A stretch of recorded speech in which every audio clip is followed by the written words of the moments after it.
Pritong Police Report. Arestado po sa Quezon City ang isang lalaking naharang sa checkpoint dahil po sa wala itong helmet at wala rin daw may pakitang dokumento. Napag-alaman ng otoridad na ang motorsiklong gamit ng suspect ay isang nakaw.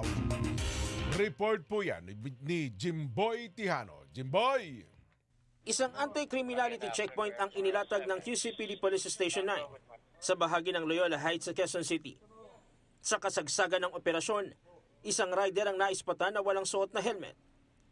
Nang siyasatin ng rider, wala ni isang dokumentong maipakita sa otoridad.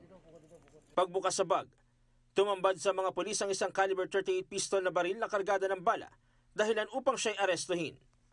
Ito po ay sinasabit po natin po sa pinapabalistik po natin sa crime lab, yung baril po. Para po matukoy po kung yung baril po ay ginamit po sa iba pong krimen. Napag-alaman ng otoridad na ang nakuhang motorsiklo sa rider ay isang nakaw. Bukasan po ay mayroon pong nag-report po sa atin dito sa police station, magpapablatter at hihingi po ng police assistant na allegedly ang kanyang bahay po ay niransak o nanakawan at maraming po mga valuable items na nawawala. So sa pag-report po niya sa police station, nakita niya po yung isa po nawawala sa kanyang mga gamit. Ito po ay yung motor. Na-recover din ang ilang gamit sa kanya na nagkakahalaga ng higit 81,000 pesos. So nagduda na po yung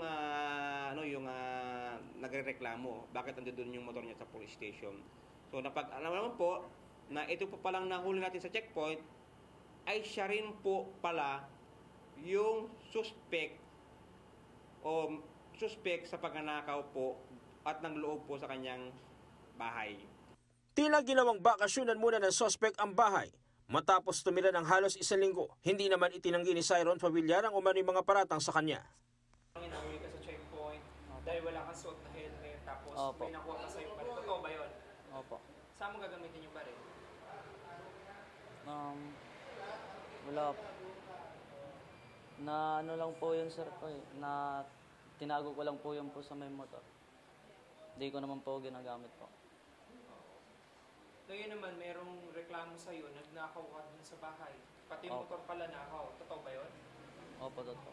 Ba't mo ginawa yun? Dahil lang po sa gutom po. Sa ngayon, nasa kustodiya na ng Anonas Police ang suspect at naharap sa mga kasong paglabag sa Republic Act 10591 o the Comprehensive Firearms and Ammunition Regulation Act, Republic Act 4136 o paglabag sa Batas Lansangan, Republic Act 10883 o the New Anti-Carnapping Act of 2016 at kasong robbery. Jim Tijano para sa 100% Balita.